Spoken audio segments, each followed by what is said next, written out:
Assalamu alaikum. Welcome in the class of environmental chemistry. As you can see, this topic was assigned to Muhammad Shoaib Aslam and the topic is Earth's radiation balance. He has presented it straightforward.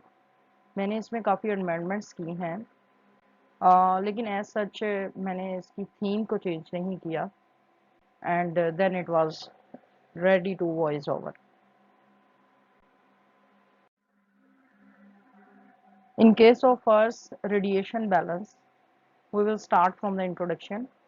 The Earth receives a very large input of energy daily from the Sun and maintains a steady state by giving off the bulk of this energy at the same rate.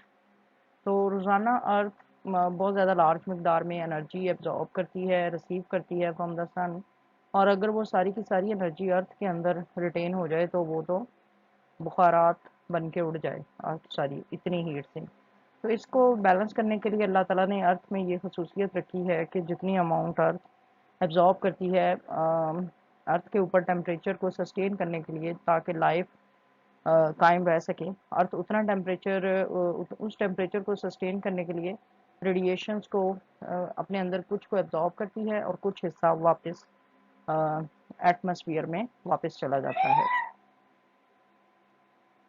The solar spectrum incident on the Earth's surface has a peak at 483 nanometer, which is in the visible region. यानी solar spectrum में जो radiation अर्थ के ऊपर पड़ती हैं उसकी peak होती है 483 nanometre, which is in the visible region, indicating the surface temperature of the sun as approximately 6000 Kelvin. So you people have to memorize this. There, I think there is some relationship between wavelength and temperature, and the temperature that is 6000 nanometer Kelvin. This is associated with 483 nanometer. जबकि जब अर्थ का spectrum, अर्थ से जो radiation फजा की तरफ जाती हैं, जब उसका स्पेक्ट्रम लिया गया तो उसमें उसकी जो पीक थी, अर्थ के स्पेक्ट्रम की जो पीक थी वो थी 10,000 nanometre, and 10,000 nanometre this falls in the infrared region. और इस 10,000 नैनोमीटर जो रेडिएशन जो इसकी पीक है उससे जो अर्थ का टेम्परेचर 290 केल्विन और 17 डिग्री सेंटीग्रेड के साथ ये एसोसिएटेड है। In other words, the Earth absorbs radiation mainly in the visible region, but emits radiation at the same rate in the infrared region.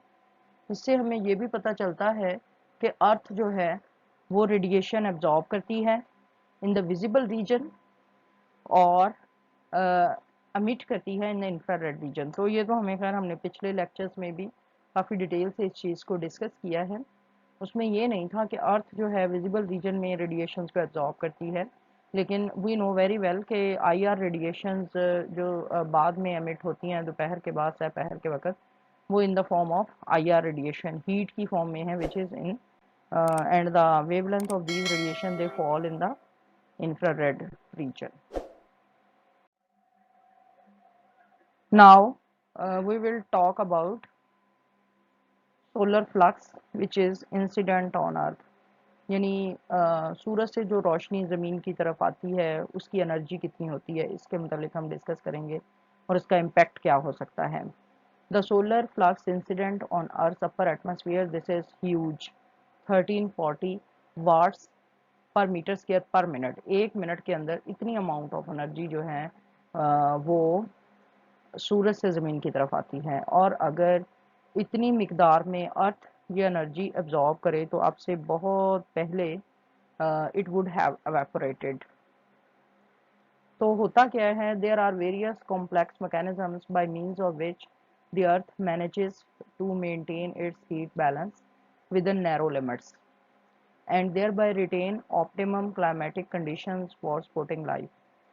तो अल्लाह ताला ने कुछ मैकेनिज्म्स बनाए हुए हैं जिसकी वजह से अर्थ मेंटेन करती है, मैनेज करती है अपना हीट बैलेंस नैरो लिमिट्स के अंदर। There is a narrow range where life can sustain और लाइफ स्पोर्टिंग टेम्परेचर को मेंटेन रखने के लिए there are complex mechanisms organised by nature.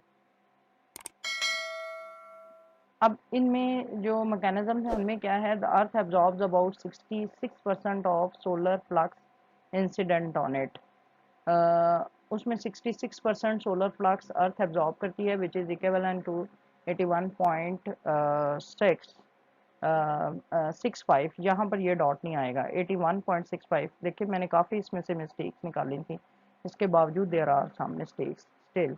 81.65 kilo joule per metre square per minute, while it reflects and scatters back into space about 34% of the solar flux। यानी 66% अर्थ सूरज से आने वाले flux को, solar flux को absorb करती है और 34% solar flux जो है उसको रेडिएट बैक कर देती है into the atmosphere. Energy transport plays a crucial role in earth radiation balance. अच्छा जी, अब ये जो एनर्जी ट्रांसपोर्ट होता है basically this proceeds through these three mechanisms. Radiation of energy in the infrared region from the earth, ठीक है, ये हमें पता है अर्थ आईआर हीट रेडिएशंस को रेडिएट करती है आईआर रेडिएशंस की फॉर्म में। Conduction of energy through the interaction of atoms and molecules. Atoms और मॉलिक्यूल्स के आपस के इंटरेक्शन की वजह से एनर्जी जो है उसका आपस में तबादला होता है और एनर्जी यूनिफॉर्मली डिस्ट्रीब्यूट हो जाती है। और इसके अलावा convection of energy through massive air circulation. Convection of energy का मतलब है transportation of energy from one part of the earth to the other part through air circulation. तो एनर्जी का ये ट्रांसपोर्ट है इन द फॉर्म, ज़रा ये एनर्जी जो है basically in the form of heat ही है एटमॉस्फेयर के अंदर। तो वो एनर्जी ट्रांसपोर्ट होती है from one part of the earth to the other part through massive air circulation. So these are the three mechanisms by which radiation balance is maintained on the surface of Earth. The average surface temperature of the Earth is maintained around 15 degrees centigrade due to reabsorption of most of the outgoing infrared radiation by water vapors and to lesser extent by carbon dioxide। अच्छा, अब इसमें actually ज़मीन तो IR radiations को atmosphere की तरफ भेजती है, ठीक है, लेकिन अर्थ का temperature on the average 15 degree centigrade maintain करने के लिए क्या होता है कि वो हीट रेडिएशन उनकी एनर्जी को वाटर वेपर्स एब्जॉर्ब कर लेते हैं ज़्यादा मकदार में और लेस जो है मकदार में कार्बन डाइऑक्साइड एब्जॉर्ब करती हैं ताकि अर्थ का temperature average temperature 15 degree centigrade तक मेंटेन रखा जा सके। The combined effect of water vapor and carbon dioxide leads to the greenhouse। इसी को ग्रीन हाउस इफेक्ट कहते हैं। These are the greenhouse gases, that is water vapors and carbon dioxide, ठीक है। तो ये जो एब्जॉर्ब्ड हीट है जब वो वापस रेडिएट होती है उसमें से कुछ हीट को ये वाटर वेपर्स और carbon dioxide which are termed as green house gases ये अपने अंदर एब्जॉर्ब करते हैं और ये एब्जॉर्बेंस जो है this is of great significance in governing the climate on earth. Increasing agricultural and industrial outputs can also upset the Earth's radiation balance by changing the albedo। Albedo is a term which we will discuss soon। तो अब इसमें क्या है कि increasing agricultural और industrial output जो है उसकी वजह से यानी अर्बनाइजेशन और एंड इंडस्ट्रियलाइजेशन की वजह से क्या होता है कि अर्थ रेडिएशन बैलेंस बड़ी हद तक डिस्टर्ब हो सकता है डिस्टर्ब हो सकता है। और किस तरह से डिस्टर्ब हो सकता है कि वो अल्बीडो कंडीशन है एक उसको चेंज कर सकता है। अब अल्बीडो क्या होता है, fraction of sunlight reflected and scattered back to the atmosphere. यानी इस बैलेंस को वो ख़राब कर सकते हैं इंडस्ट्रियलाइजेशन, यानी सनलाइट का वो फ्रैक्शन जो कि रिफ्लेक्ट होता है और एटमॉस्फेयर की तरफ वापस जाता है। उस बैलेंस को ये ख़राब कर सकते हैं। क्योंकि इंडस्ट्री है फॉर एग्जांपल, तो इंडस्ट्री जो है वो ऐसे केमिकल्स या ऐसे पार्टिकल्स फ़ज़ा में रिलीज़ कर सकती है कि वो पार्टिकल्स वो वाली रेडिएशंस जो अर्थ से वापस फ़ज़ा की तरफ जा रही हों, वो पार्टिकल्स उन रेडिएशंस को एब्जॉर्ब कर सकते हैं। And if they have tendency to stay in the atmosphere, अगर उनकी ये टेंडेंसी हो कि वो हीटेड पार्टिकल्स फिर एटमॉस्फेयर में स्टे कर सकें, तो जाहिर है एटमॉस्फेरिक जो टेम्परेचर है वो इंक्रीज़ कर जाएगा, और इसी को हम ग्लोबल वार्मिंग बोलते हैं।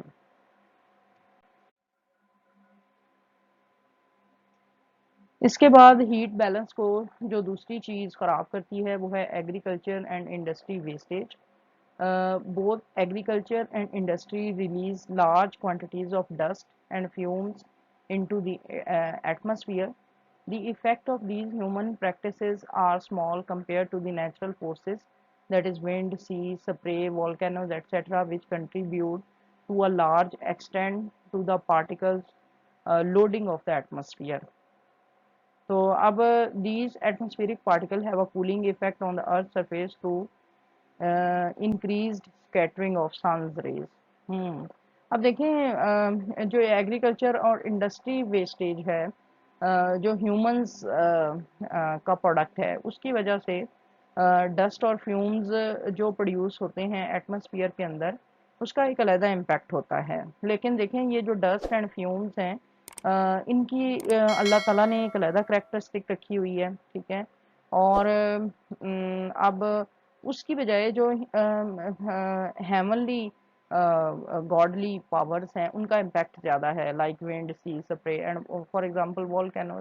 जब वॉल्केनो फटता है, although it has adverse effect as well, लेकिन उसकी वजह से बहुत ज़्यादा पार्टिकल्स एटमॉस्फेयर में एम्बेडेड हो जाते हैं। अब उन पार्टिकल्स का इम्पैक्ट क्या हो सकता है कि कूलिंग इफेक्ट हो सकता है, क्योंकि वो सन की रेडिएशंस को अर्थ सरफेस तक पहुंचने से ये रोक सकते हैं। So these are the good impacts as well, although there are many adverse effects of volcano eruption as well. So then we have dark particles which can sustain the radiation balance on Earth. Dark particles deposited on soot can absorb light, whereas light particles reflect light. अब ये तो हमें पता है, for example अगर एक black colour है तो वो ज़्यादा रेडिएशन एब्जॉर्ब करता है। अब गहरे रंगों के कपड़े पहने तो आपको ज़्यादा सर्दी लगती है, इसलिए गर्मियों में आमतौर पर हल्के रंगों के कपड़े पहने जाते हैं। उसकी रीज़न ये है कि जो लाइट कलर्स हैं वो लाइट को रिफ्लेक्ट करती हैं, और इससे हीट कम फिर प्रोड्यूस होती है। तो डार्क पार्टिकल्स जो हैं वो ज़्यादा लाइट एब्जॉर्ब करते हैं, और लाइट पार्टिकल्स कम लाइट एब्जॉर्ब करते हैं। तो इसका नतीजा क्या निकलता है? The former helps in heating of the earth atmosphere, यानी डार्क पार्टिकल्स के ऊपर लाइट एब्जॉर्ब हो जाती है और उसकी वजह से यानी एनर्जी एब्जॉर्ब हो जाती है, अर्थ एटमॉस्फेयर हीट अप कर जाती है। जबकि दूसरे जो लाइट पार्टिकल्स हैं वो हीट को रिमूव करते हैं, क्योंकि वो हीट को एक्चुअली या रेडिएशंस को वो रिफ्लेक्ट कर देते हैं एटमॉस्फेयर की तरफ, और इस तरह वो टेम्परेचर को कम करते हैं। The effect of particles on climate can be understood by a detailed analysis of sources of these particles and their overloading in the atmosphere, right? तो इसका मतलब ये हुआ कि अगर हम डार्क पार्टिकल्स कम कर सकें तो हम एटमॉस्फेयर का टेम्परेचर जो है वो कम कर सकते हैं।